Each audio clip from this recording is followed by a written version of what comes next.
ইসরায়েলের প্রতিরক্ষা মন্ত্রী ইসরায়েল কাটজ তেহরানে তীব্র হামলা চালানোর নির্দেশ দিয়েছেন। তার অভিযোগ, যুক্তরাষ্ট্র ও কাতারের মধ্যস্থতায় স্থাপিত যুদ্ধবিরতি ভেঙেছে ইরান। অপরদিকে ইরান এই অভিযোগ সরাসরি নাকচ করে দিয়েছে। দেশটির জাতীয় নিরাপত্তা পরিষদ হুঁশিয়ারি উচ্চারণ করে জানিয়েছে, ইসরায়েলের কোনো আগ্রাসনের জবাবে তাদের নিরাপত্তা বাহিনী প্রস্তুত ও কঠোর প্রতিক্রিয়া জানাবে।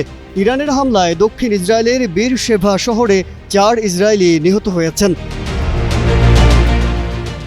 মঙ্গলবার যুদ্ধবিরতির পরে ইসরায়েলের দিকে নতুন করে ক্ষেপণাস্ত্র নিক্ষেপের অভিযোগ অস্বীকার করেছে ইরান। আধা সরকারি তাসনিম বার্তা সংস্থা উদ্ধৃত করে ইরানি সশস্ত্র বাহিনী জানিয়েছে, গেল কয়েক ঘন্টায় ইরান অধিকৃত ফিলিস্তিন ভূখণ্ডে কোনো ক্ষেপণাস্ত্র ছোড়েনি। এদিকে মঙ্গলবার সকালেই ভয়াবহ হামলার শিকার হয় ইসরায়েল। সকাল 7টা থেকে যুদ্ধবিরতি কার্যকর হওয়ার কথা ছিল। তার ঠিক আগে ভোরবেলা ইরান 6টি ক্ষেপণাস্ত্র হামলা চালায়। এতে 4 জন নিহত হয়েছেন এবং অন্তত 22 জন আহত হয়েছে।